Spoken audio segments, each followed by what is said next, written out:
share with you just a little bit of my story. The way that I got to my beautiful life beyond Me Too.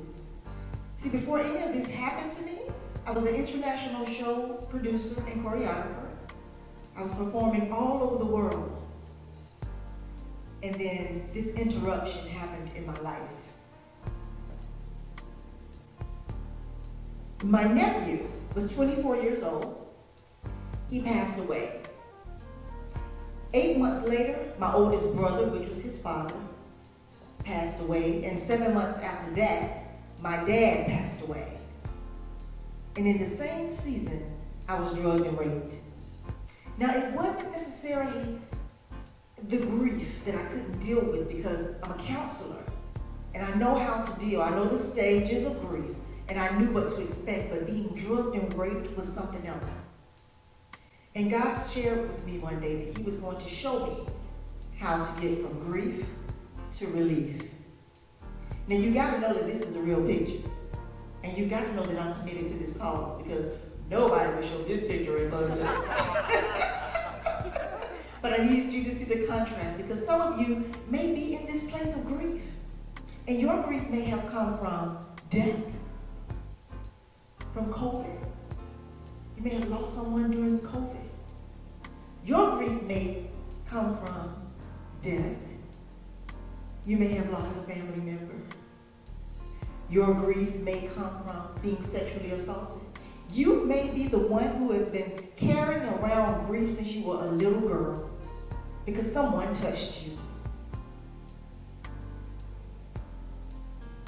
There are many things that can cause trauma in your life, but I need you to know that you too can go from grief to relief. This program is set up to help you take small steps that will create momentum to long-term healing.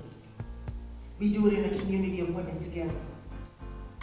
And this community is built not for women to compete with each other, but for us to complete each other. Because when you're telling your story to a friend or a family member, they may not understand because they've not been there. They don't know your grief. They don't know what you're feeling. And you say, well, yeah, that happened to me. And they're like, oh man, I'm so sad that happened to you. So girl, you want to church Sunday? And they smooth right over it because they don't get where you are. But if you're in a group of women that understand, they may have a word for you that can encourage you and lift you up that day. That's why that's important. That's why it's important. So we also want to reach out to those of you who have not been through this. And you have students to come to you and say that this is what's happened to them. And outside of calling the police, you don't know what to do. When people ask me my story, I tell them, and I tell them the truth. The police said to me, what makes you think you're so special that someone will want to drug and rape you? Can't make this up because I had a counselor that said the same thing. She had never had the experience. That's why it's important. It's important for you.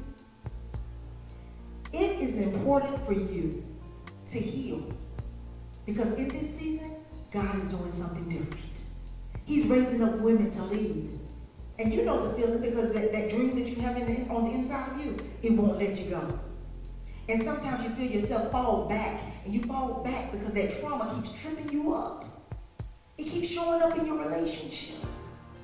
It keeps showing up when business people trigger your trauma.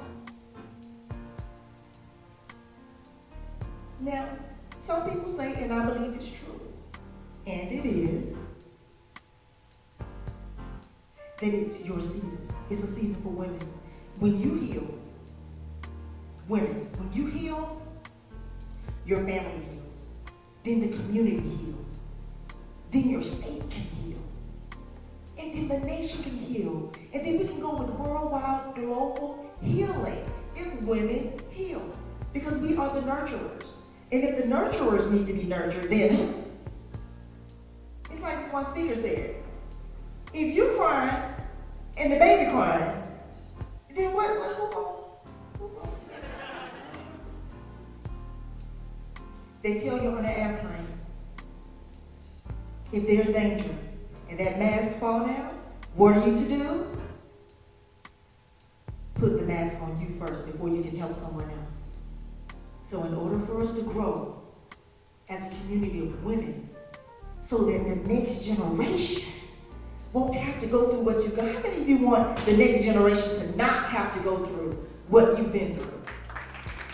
Come on, it's possible. And if you want it, if the desire is still there, it's still available to you. It's still available to you. But are you willing to do what I was willing to do? I don't suggest that anyone do this, but I'll tell you a little story. I told God the last relationship that it was abusive that I was in, I said, don't let me out until I get it. Now, you don't have to go that extreme, but you must at some point say to yourself, how bad do I want to be healed? And some of you might say, well, you know what, I'm strong and everything's been okay so far. And that's, you know why that is?